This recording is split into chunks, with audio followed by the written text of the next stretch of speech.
Hello everybody. तो एक बार फिर से आप सभी का स्वागत है आपके अपने यूट्यूब चैनल डियर गुरुजी पर। तो जैसा कि हमने अपने पिछले वीडियो में एक्सरसाइज 3 को कंप्लीट कर लिया था और आज हम स्टार्ट कर रहे हैं अपनी एक्सरसाइज अर्थात चैप्टर नंबर 4। तो चैप्टर नंबर 4 हमारा है मैथमेटिकल इंडक्शन, जिसका नाम है हिंदी में बोलते हैं इसको गणितीय आगमन सिद्धांत। तो आज उसके बारे में बात करते हैं कि मैथमेटिकल इंडक्शन होता क्या है, किस तरह से इसका उपयोग किया जाता है और मैथ में इसका क्या उपयोग है। ठीक है, तो जब बात करते हैं मैथमेटिकल इंडक्शन, तो मैथमेटिकल इंडक्शन इसमें सबसे पहले बात आती है मैथमेटिकल इंडक्शन में स्टेटमेंट की, कि जब भी हम मैथमेटिकल इंडक्शन का गणितीय आगमन सिद्धांत का उपयोग करते हैं तो कहाँ करते हैं, इसके लिए हमारे पास कुछ क्रम होती है कि इसका उपयोग किस प्रकार से किया जाता है। तो हमारे पास वो है, हमारा है चैप्टर कौन सा, मैथमेटिकल इंडक्शन।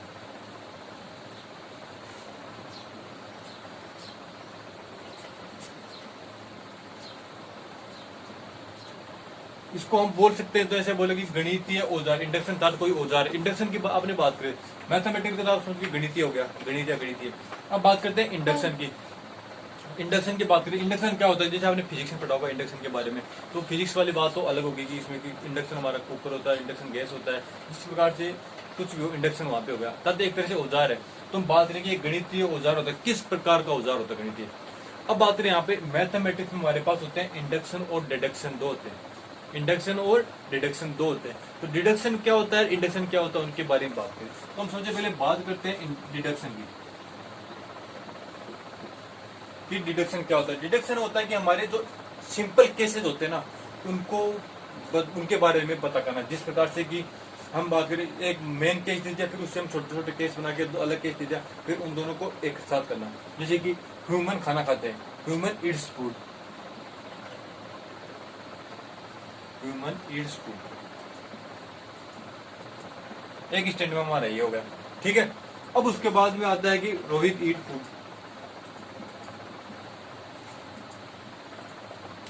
अब इन दोनों को देखो आप, कि देखो ह्यूमन ईट्स फूड कि मनुष्य या इंसान भोजन खाते हैं। ठीक है, उसके बाद में है रोहित ईट फूड, तो रोहित भोजन खाना खाता है, भोजन करता है।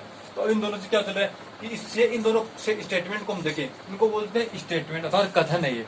तो हमारे इसके अंदर ये स्टेटमेंट ही काम आएंगे। मैथमेटिकल इंडक्शन में हमारे पास कुछ स्टेटमेंट दिए होंगे, ये हमारे सामान्य जीवन पर आधारित स्टेटमेंट है। हमारे जो स्टेटमेंट आएंगे वो मैथमेटिकल आएंगे। ठीक है, उनके बारे में बात करेंगे। तो देखो, हम आपको समझाने के लिए मैं सिर्फ सामान्य एग्जाम्पल का उपयोग ले रहा हूँ। अब इसको प्रूव करना है क्या, इसमें क्या करना है कि ह्यूमन ईट फूड, मनुष्य भोजन करते हैं, इंसान भोजन करते हैं। उसके बाद में रोहित ईट फूड कि रोहित ही भोजन करता है। तो इन दोनों से एक चीज समझ में आ रही कि ह्यूमन, कि रोहित या तो ह्यूमन है, ह्यूमन रोहित है। इनमें से कोई इसमें जो खतन आएगा, इन दोनों को देखने में पता तो क्या चलेगा कि रोहित है वो एक है, ह्यूमन है, इसमें सभी इस प्रकार के इंसान आ गए। ठीक है, तो आप ये बोल सकते हो कि रोहित एक ह्यूमन है या इंसान है। इनको दोनों खतनों से तो यही तो प्रूफ होता है ना कि दो खतन दिए हुए, इनमें से में इनको प्रूफ करना है कि ये है कि इनका मतलब क्या है। तो ये हो गया हमारा मैथमेटिकल इंडक्शन में डिडक्शन का मतलब। अब डिडक्शन हो गया, अब बात करते हैं इंडक्शन की। इंडक्शन क्या होता है, इंडक्शन में हमारे पास क्या होगा, दिया होगा Rohit eat food, Sohan eat food, Raj eat food, ये सब चीजें दी हुई होंगी हमारे पास। ठीक है, तो ये चीजें होंगी। अब इन सबसे मिलाने मिलके बना होगा, अगर ये सब क्या है हमारे पास, ह्यूमंस है, ह्यूमंस है, तो इसको हम क्या बोल सकते हैं कि ह्यूमन ईट्स फूड। अर्थात जनरल लैंग्वेज को हमारे पास किसी में स्पेसिफिक लैंग्वेज में चेंज करना, वो होता है इंडक्शन। और डिडक्शन क्या होता है, जो स्पेसिफिक लैंग्वेज है, स्पेसिफिक स्टेटमेंट है, उसको जनरल से में चेंज करना क्या होता है, डिडक्शन होता है। ये तो हो गई हमारी बात इंडक्शन और डिडक्शन की। अब उसके बाद में आता है हमारे पास स्टेटमेंट। स्टेटमेंट क्या होता है, स्टेटमेंट अर्थात कथन। कथन बोले तो अगर हमारे पास मैथमेटिक्स में कोई रिलेशन दिया होगा, संबंध की इसके इक्वल ये है, जब भी हम मैथ में किसी चीज को प्रूव करना होता है तो हम क्या करते हैं कि ये है इसके इक्वल, इसको प्रूव किया जाता है। ठीक है, इसी प्रकार से दिया होता है, जैसे हमारे पास है कि 2x स्क्वायर इक्वल टू 4 है, तो x इक्वल टू क्या होगा, ये हमारे पास कोई एक स्टेटमेंट दिया हुआ है, इसको हम बोल सकते हैं कि रिलेशन है, x में और किसी नंबर में ये रिलेशन है, तो इसके बारे में बात करनी हो तो ये हमारे स्टेटमेंट और रिलेशन हो गया। उसी प्रकार हमारे पास इसमें मैथमेटिकल स्टेटमेंट दिए होंगे। किस प्रकार से दिए होंगे, जैसे किसी एक स्टेटमेंट की बात करते हैं हम, तो हमारे पास कोई स्टेटमेंट दिया हो, जैसे प्रथम 50 प्राकृत संख्याओं के योग किस प्रकार से निकालेंगे। तो अब हमारे पास प्रथम 50 प्राकृत संख्या 2 + 3 + n जोन करके 50, अब इसका हमें योग निकालना है, तो आप योग निकालो तो किस प्रकार से निकालोगे? आप ऐसे तो नहीं कि एक एक को जोड़ने बैठोगे, 1 + 2 3, 3 + 3 9, 9 + 4 13, इस प्रकार से निकालते हैं, बहुत लंबा हो जाएगा। ठीक है, तो इसका हमारे पास एक मेथड होता है। क्या मेथड होता है? n = n + 1/2। ये होता है हमारे प्रथम n प्राकृत संख्याओं के योग का फॉर्मूला होता है।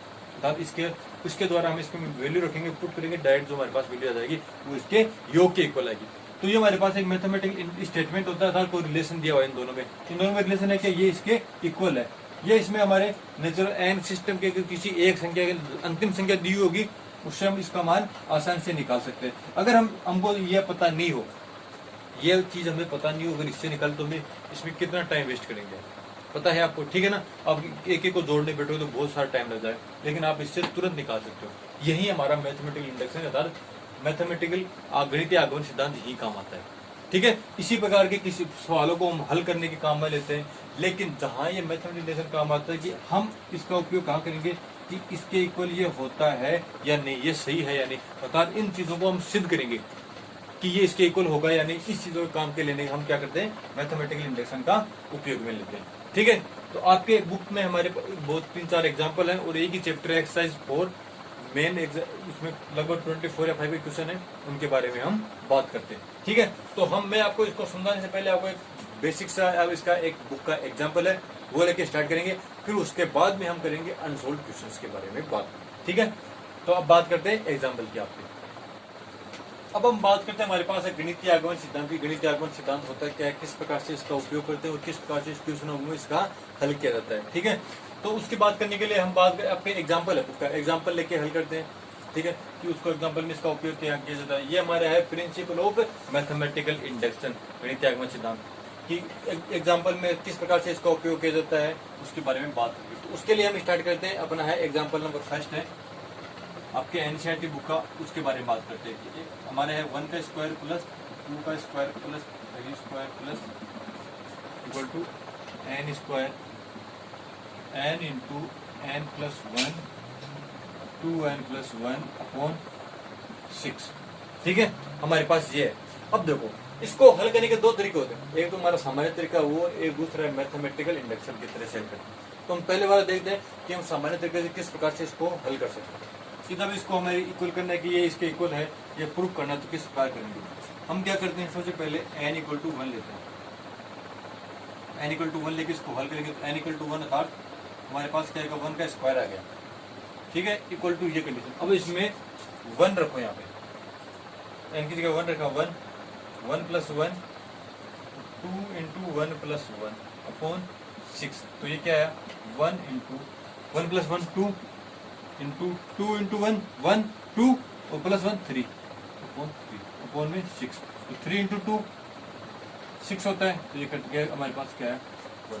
तो 1 का स्क्वायर हमारे पास क्या होगा, 1 का स्क्वायर क्या इक्वल टू 1 और यहाँ पे 1। तो यहाँ पे हमारे पास क्या हो रहा है, LHS = RHS आ रहा है। तो हमारा स्टेटमेंट सही है n = 1 के लिए। तो अब n = 1 के लिए तो हो गया। अब बात करते हैं n = 2 के लिए हम चेक करेंगे। n = 2 के लिए चेक करेंगे हमारे पास, तो n = 2 का अर्थात यहाँ पे नंबर 2 से नहीं है, अर्थात 2 पद n का, यहाँ पे n यहाँ पे पद के इक्वल से लिया गया है। और यहाँ पे इसमें एक कंडीशन और होती है कि n belongs to capital N, एक नेचुरल नंबर से, प्राकृत संख्या है। ठीक है, यहाँ पे n पद के अनुसार लिया जाता है, नंबर से नहीं लिया गया, पद से लिया गया है। तो जो n = 2 अर्थात पढ़ता मोड दिए थे पद दोनों, 1 का स्क्वायर प्लस 2 का स्क्वायर कितना आएगा, ये 1 का स्क्वायर 1 2 का स्क्वायर 4, तो हमारे पास आ गया 5। अब देखो इसको हल करते हैं, यहाँ पे वैल्यू पुट करेंगे, n की जगह हम क्या रखेंगे 2 रखेंगे। ठीक है, 2 + 1 और 2 × 2 + 1/6। क्या है हमारे पास 2 × 3 × 2 2 × 4 + 1 4 + 1 हमारे पास 5/6। तो 3 2 × 6, ये कैंसिल हो गया। अब हमारे पास इक्वल वैल्यू क्या है 5, हमारे यहाँ पे 5 है, 5 = 5 आ रहा है। तो ये भी हमारा क्या हो गया, LHS = RHS हो गया। ठीक है, ये तो n = 2 के लिए होगा। अब इसी प्रकार हम देखेंगे तो आगे आप किसी वैल्यू निकाल सकते हो, 3 के लिए निकालोगे, 4 के लिए निकाल सकते हो, 5 के लिए निकाल सकते हो। मैं 3 के लिए छोड़ रहा हूँ, 4 के लिए निकाल लेता हूँ, या 3 के लिए भी निकाल सकते हो डायरेक्ट, कोई दिक्कत नहीं। तो 3 अर्थात यहाँ पे 3 पद लेंगे, तो 1 का स्क्वायर प्लस 2 का स्क्वायर प्लस 3 का स्क्वायर, तो 3 3 जा 9, 2 2 जा 4, तो 9 प्लस 4 13, 13 प्लस 1 14, इसकी वैल्यू कितनी है 14। अब यहाँ पे हम n इक्वल टू 3 रखेंगे, फिर उसकी वैल्यू चेक करेंगे 3 into 3 plus 1, 2 into 3 plus 1 upon 6 है। ठीक है, इसको हल करो, कितना आएगा 3 इंटू 4 इंटू 7, 3 2 जा 6 प्लस 1 अपॉन में 6। तो ये देखो 3 2 जा 2 से 2 कैंसिल 4, 7 2 जा 14। ठीक है, तो ये भी हमारा क्या हो गया LHS इक्वल टू RHS आ गया, LHS इक्वल टू RHS आ गया। ठीक है, अब देखो, अब यहाँ तक मैंने निकाल लिया, 3 तक निकाल लिया, 4 तक निकालोगे, 5 तक निकाल लोगे, कहाँ तक निकालोगे जहाँ तक वैल्यू आएगी आपके पास। ये तो इसमें दे नहीं रखा है कहाँ तक निकालना है, इसमें डायरेक्ट दे रखा है कि n तक निकालना है, तो n का मान तो यहाँ पे कुछ फिक्स नहीं है। ठीक है, अगर आपके पास यहाँ पे n इक्वल टू 10 दिया होता, 15 दिया होता, 20 50, तो हम तो उसका निकाल लेते, समय लगता है लेकिन उसका मान निकाल लेते हम। ठीक है ना, लेकिन यहाँ पे तो आपके पास n दिया हुआ, n यहाँ पे है नेचुरल नंबर से अर्थात प्राकृत संख्या से, और प्राकृत संख्या में तो इनफाइनाइट होती है, अनंत होती है, तो यहाँ पे कोई वैल्यू नहीं है, तो किस प्रकार से निकालोगे, इस प्रकार से आप निकाल जाओ कई सालों वर्षों लग जाएंगे आपको कितने मान निकालोगे। ठीक है ना, ये क्योंकि यहाँ पे n इक्वल टू इनफाइनाइट है और इनफाइनाइट अनंत होती है, तो अनंत की संख्या किस प्रकार से निकालोगे आप। ठीक है, तो उसके लिए हमारे पास ये दिया हुआ है। तो इस जगह अगर हमारे पास ये मेथड काम में नहीं है, कुछ जगह मेथड काम में आता है, लेकिन अगर इस तरह से हमारे पास इक्वल टू n दिया हो, n का मान इनफाइनाइट हो, तो उसके लिए किस प्रकार से काम मिलेंगे, तो वहां पे हम क्या लेते हैं, काम में लेते हैं प्रिंसिपल ऑफ मैथमेटिकल इंडक्शन काम लेते हैं, अर्थात गणितीय आगमन का सिद्धांत काम में लेते हैं। अगर ये हमारे पास इस प्रकार से कंडीशन दी हुई है, इसको प्रिंसिपल ऑफ मैथमेटिकल इंडक्शन से हम प्रूव करते हैं कि ये इसको इक्वल होगा या नहीं होगा। ठीक है, तो अब बात करते हैं हम अपने मेथड की, प्रिंसिपल ऑफ मैथमेटिकल। अब हम बात करें इसमें सिंपल मेथड देख लिया हमने, बात करें प्रिंसिपल ऑफ मैथमेटिकल इंडक्शन से कि इसके द्वारा हम क्वेश्चन को किस प्रकार से हल करते हैं। तो इसमें बात करने की 3 टाइप्स है इसको हल करने की, क्वेश्चन के किस टाइप से हल करते हैं। इसमें या तो हम रखेंगे n इक्वल टू 1 के लिए हल करते हैं, इसमें n इक्वल टू 1 के लिए हल करेंगे। फर्स्ट है हमारा कि इसको n इक्वल टू 1 के लिए हल करेंगे, तो 1 इक्वल 1 रखने पर LHS इक्वल टू RHS आ जाना चाहिए, वो आ भी जाएगा। क्यों, क्योंकि फर्स्ट अगर ये सही है, अगर जो हमारे पास जो स्टेटमेंट दिया हुआ, रिलेशन दिया हुआ वो सही है, तो n इक्वल टू 1 के लिए सेटिस्फाई हो जाएगा। ठीक है, उसके बाद में हम सेकंड क्या करते हैं, इसको पहले तो सबसे पहले स्टेटमेंट को एक नाम दे देते हैं, प्रॉपर्टीज ऑफ Pn दे देते हैं, स्टेटमेंट Pn है। ठीक है, n के लिए ये एक स्टेटमेंट दिया हुआ है, उसके लिए क्या करते हैं, put the Pn for n equal to k,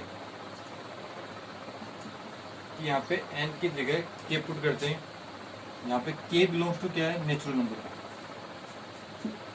put Pn for n equal to k, जो Pn है वहां पे हम n equal to k put करते हैं, तो Pn के लिए जहाँ पे ये n है उसकी जगह Pn पुट करते, तो हमारे पास क्या हो जाएगा, फॉर्म इस रूप में आ जाएगी P ऑफ k। इसके लिए हल करेंगे, जो मान आएगा, ठीक है, हमारे पास इसको हल करने पर मान आएगा, हम उसको फिर नेक्स्ट क्या करेंगे, पी के इक्वल टू 1 के लिए हल करेंगे।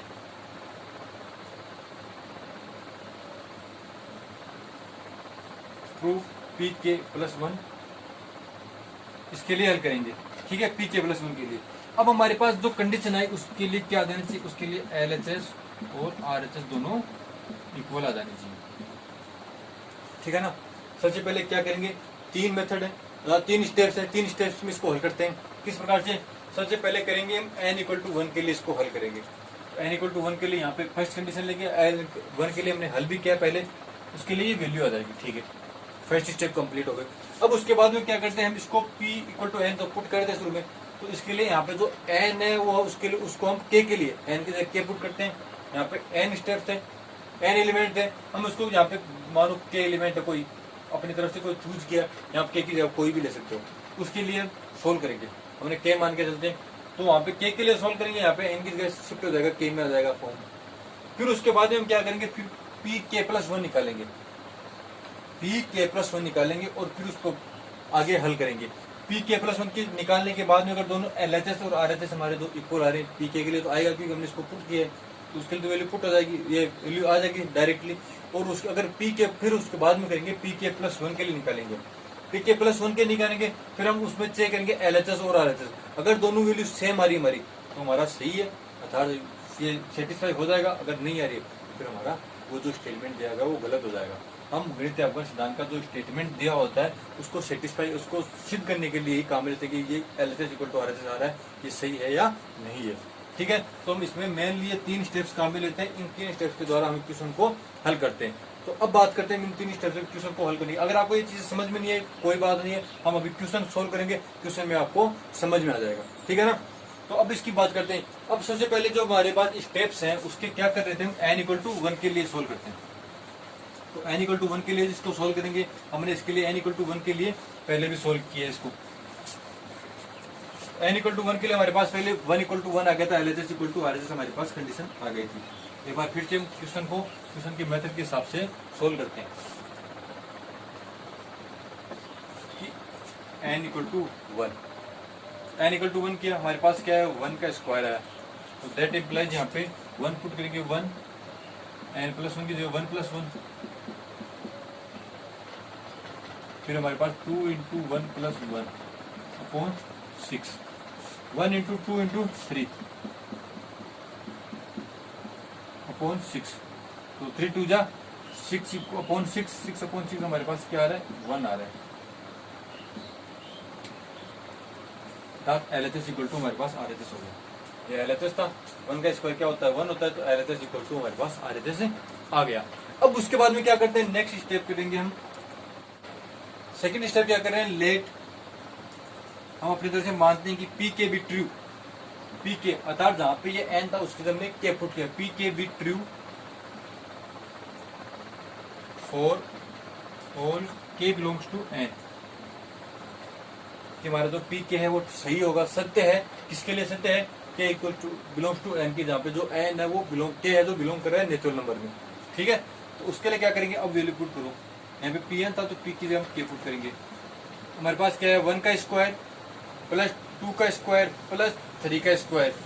ठीक है, एन सोन हम इसको यहाँ पे एन की जगह के पुट करें तो हमारे पास आ गया के स्क्वायर, के स्क्वायर आ गया। अब इसकी जगह के की जगह यहाँ पे एन था तो यहाँ पे के पुट करेंगे, तो किस प्रकार के प्लस 1 2k प्लस 1 अपॉन 6।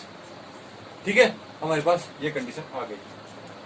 अब देखो ये पी के लिए तो हमने ट्रू है, हमने माना है कि ये सत्य है इसके लिए। तो अब क्या करेंगे, पी के प्लस 1 के लिए हल करेंगे इसको। यू हैव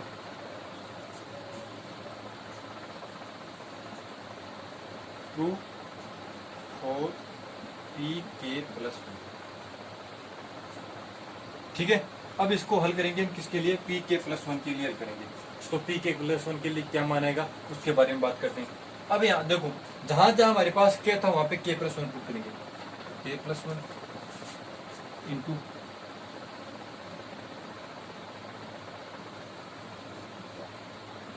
के प्लस 1 प्लस 1। ठीक है, अंदर है 2 तो के प्लस 1 प्लस 1 अपॉन में 6 ऐसे का ऐसा। ये किसके लिए आया, हमारे पास यहाँ पे वैल्यू क्या थी 1 का स्क्वायर प्लस 2 का स्क्वायर प्लस 3 का स्क्वायर प्लस के प्लस 1 का होल स्क्वायर। इसके लिए वैल्यू हमारे पास ये आ गई। ठीक है, अब देखो आप इसको वीडियो को पॉज करके इतना उतार लीजिए, उसके बाद हम नेक्स्ट की बात करते हैं। ठीक है, अब इसके बाद हमारे पास कंडीशन है, देखो यहाँ पे हमने के प्लस 1 स्क्वायर के लिए निकाल लिया मान। अब देखो यहाँ पे के प्लस 1 स्क्वायर है, स्टेप बढ़ रही है 1 1 प्लस 1 2 2 प्लस 1 3, तो ये के प्लस 1 है। तो के प्लस 1 से पहले कोई ना कोई स्टेप ऐसी भी आएगी जिसमें से के स्क्वायर आएगा। यहाँ पे पहले मान किस प्रकार से आएगा, कि देखो यहाँ पे के प्लस 1 है तो इससे जस्ट पहले वाली स्टेप कौन सी आएगी, के स्क्वायर होगी ना, क्योंकि हमारे पास सिर्फ एक एक नंबर बढ़ रहा है, सब में एक जोड़ने पर नेक्स्ट स्टेप प्राप्त हो रही है। तो यहाँ पे के में एक जोड़ा तभी तो नेक्स्ट स्टेप है के प्लस 1। तो इससे जस्ट पहले वाली स्टेप कौन सी आएगी, हमारे पास के स्क्वायर तक की आएगी। तो मैं इसको इस प्रकार से लिख सकता हूँ क्या, कि 1 का स्क्वायर प्लस 2 का स्क्वायर प्लस 3 का स्क्वायर, उस प्रकार से देखो इसको हल करते हैं। मैं इसको इस प्रकार से लिख सकता हूँ 1 का स्क्वायर प्लस 2 का स्क्वायर प्लस 3 का square plus k square plus k plus 1 का whole square equal to value क्या है के प्लस 1, इसको मैं सोल्व करता हूँ, के प्लस 1 के प्लस 2, ये 2k प्लस 2 प्लस 1, तो कितना हो गया 2k प्लस 3 हो गया, 2k प्लस 3 अपॉन 6, ये हमारे हो गया। ठीक है, इसको लिख सकता हूँ मैं ऐसे, क्यों? क्योंकि k प्लस 1 स्क्वायर आया तो उससे पहले कहीं ना कहीं k स्क्वायर तो होगा, और वो जस्ट पहले होगा। क्यों? क्योंकि यहाँ पे 1 में प्लस 1 ऐड किया 2 आ रहा है, 2 में प्लस 1 ऐड किया 3, 3 में प्लस 1 ऐड किया 4, तो यहाँ पे k में प्लस 1 ऐड करेंगे तो k प्लस 1 स्क्वायर, ये स्टेप आएगी। अब देखो यहाँ तक का मान हमने निकाल लिया था, इससे पहले वाले स्टेप में यहाँ तक का मान हमने निकाल लिया था, तो मैं इसकी जगह वो मान पुट कर देता हूँ। तो वो मान क्या था हमारे पास, k प्लस 1 और क्या था 2k plus 1 upon 6 plus k plus 1 का होल स्क्वायर इक्वल टू, ये स्टेप चलेगी। अब इस स्टेप को हम यहाँ पे छोड़ देते हैं। अब ये जो स्टेप आई है हमारे पास, ये LHS है और ये हमारा RHS है। अगर इन दोनों को मैंने इक्वल पुट कर दिया कि ये दोनों एक दूसरे के समान है, इक्वल है, तो हमारा ये क्वेश्चन है सेटिस्फाई हो जाएगा, अर्थात सही हो जाएगा। ठीक है, तो अब इसको हल करते हैं। तो इसको हल करेंगे, देखो अब ये कंडीशन दी, इसको हल किया, हमारा नेक्स्ट स्टेप क्या है कि k plus 1 2k plus 1 plus 6k plus 1 का होल स्क्वायर अपॉन 6। ठीक है, ये स्टेप हम बाद में आगे नेक्स्ट में हल करेंगे, उसको एक बार इतना ही रहने देते हैं, ऐसा कैसा चलती जा रही है साथ में ये। अब देखो k प्लस 1 इसमें भी है, k प्लस 1 इसमें भी, तो मैं k प्लस 1 को कॉमन ले लेता हूँ। k प्लस 1 को मैंने कॉमन लिया तो अंदर क्या बचा, ये k प्लस 1 रहेगा तो k into 2k plus 1 plus 6k plus 1 upon में 6 आ गया। ठीक है, अब मैं इसे बैठा देता हूँ, आपने उतार तो लिया होगा इसको, क्वेश्चन को समझो, इसमें कुछ भी नहीं है, ये मैं आपको समझा रहा हूँ इसलिए इतना बड़ा, आपको समझ में आ जाएगा। हल करोगे सिर्फ 3 लाइन में क्वेश्चन होता है, कुछ n इक्वल टू 1 पुट करना है, फिर n equal to k put करना है, फिर उसके लिए k प्लस 1 पुट करेंगे और उन दोनों को सेटिस्फाई करेंगे कि दोनों की वैल्यू सेम आ रही है या नहीं आ रही है। ठीक है, अब देखो इसको अंदर मल्टीप्लाई करता हूँ मैं, ये क्या आ रहा है मेरे पास, k प्लस 1, ऐसा कैसा 2k स्क्वायर प्लस k, इसको हल किया 6k प्लस 6, देखो 2k स्क्वायर प्लस, देखो यह है k प्लस 6k 7k, मैं इसको 7k लिख सकता हूँ प्लस 6 अपॉन में 6। अब देखो ये कोई द्विघात समीकरण आ गई, 2k square plus 7k plus 6 एक द्विघात समीकरण है अपॉन में 6। यहाँ पे देखो k प्लस 1 है, अपने पास k प्लस 1 तो आ गया। अब जो ये हमारे पास सेकंड स्टेप है उसको मैं किस रूप में बनाना है, k प्लस 2 2k प्लस 3, अगर मैं इसको इस रूप में ले आऊँ तो हमारा LHS इक्वल टू RHS आ जाएगा। ठीक है ना, अब हमारे पास कोई स्टेप होती है, अगर क्या x square plus 2x plus क्या मानो आप यहाँ पे 3 ले लो। ठीक है, तो आप इसको किस प्रकार से करते हो, इसको आपस में मल्टीप्लाई करते हो, इसके ऐसे टुकड़े करते हो कि जोड़ने पर तो ये वाली वैल्यू आ जाए प्लस पर तो, और जो मल्टीप्लाई करने पर ये वाली वैल्यू है। इस प्रकार के अगर कंडीशन रहती है, इस प्रकार से हम टुकड़े करते हैं। ठीक है ना, तो हमारे पास द्विघात समीकरण होती है, आप इसके बारे में पढ़े हुए होगे पीछे, तो अब इसको इस प्रकार से टुकड़े करने हैं। तो ये देखो 6 2 12k स्क्वायर, 12k स्क्वायर, तो हमें इस 7k के ऐसे टुकड़े करने हैं, 7k के ऐसे टुकड़े करने हैं कि जिनको जोड़ने पर तो 7k और मल्टीप्लाई करने पर 12k स्क्वायर है। तो मैं देखो 4 इंटू 3 4 3 7 और 4 इंटू 3 12, 4 प्लस 3 7 और 4 इंटू 3 12 होता है। तो मैं 4 और 3 इसके 2 टुकड़े कर लेता हूँ, 4 और 3 हमारे पास इसके 2 टुकड़े आ गए। तो क्या आ गया हमारे पास k plus 1 2k square plus 7, में इसको 4k प्लस 3k प्लस 7 इस प्रकार से लिख सकता हूँ। देखो 4 और 3 7 के, तो 7 के मैंने इस प्रकार से टुकड़े कर लिए 4k और 3k में। आप इसको आगे पीछे किसी प्रकार से भी कर सकते हो अपॉन में 6। ठीक है, ये हमारे पास आ गया। अब देखो मैं इस कंडीशन को आपको यहाँ पे हल करते हैं, इसको यहीं पे नेक्स्ट हल कर लेता हूँ मैं। 2k स्क्वायर 4k के प्लस वन तो ऐसा कैसा रहेगा, इसमें से हम क्या कॉमन ले सकता हूँ, यहाँ पे 4k यहाँ पे 2k स्क्वायर, तो 2k कॉमन लूंगा। के प्लस वन हमारे पास ऐसा कैसा हो गया, मैंने कॉमन लिया 2k कॉमन लिया तो अंदर क्या बचा हमारे पास k प्लस 4k में से 2k किया तो 2 प्लस ये पे 3k प्लस 7 है, सॉरी 6 आएगा, 3k प्लस 6 आएगा। ठीक है, मैं यहाँ से क्या कॉमन लूँ, 3 कॉमन लेता हूँ, 3 को कॉमन लिया तो अंदर बचा k प्लस 6 की है 2। अब हमारे पास क्या है k प्लस 2 और 2k प्लस 3 ओनली 6 है। अब इसको हल करेंगे हम, तो हल करने पर हमारे पास क्या है k प्लस 1 तो ऐसा कैसा आ रहा है, फिर देखो 2k प्लस 3, इनको दोनों को साथ में लिख देता हूँ, फिर k प्लस 2 अपॉन में 6, ये दोनों हमारी सेम आ रही है नहीं आ रही। ये हमारा है हुआ LHS था और ये हमारा था RHS। ठीक है, तो मैं इसको मिटा के क्या लिख दे सकता हूँ, इसकी जगह इस प्रकार से लिख सकता हूँ कि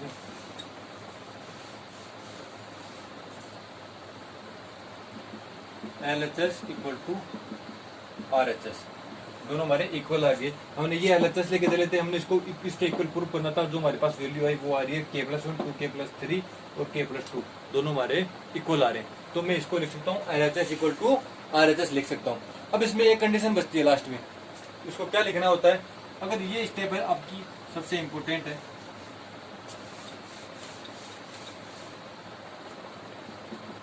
अब तो हमारा पीके के लिए हमने किया था वो आ गया, पीके प्लस 1 के लिए क्या, तो वो भी हमारा प्रूफ हो गया। पीके को हमने क्या मान के चला था, अगर ये जो पीएन के लिए है वो पीके के लिए सत्य है, जो हमारे पास जो स्टेटमेंट दिया गया था वो पीके के लिए सत्य था, तो हमने क्या किया पीके प्लस 1 के लिए चले और वो पीके प्लस 1 के लिए भी सेम आ गया। तो hence P k plus 1 is true whenever pk is true,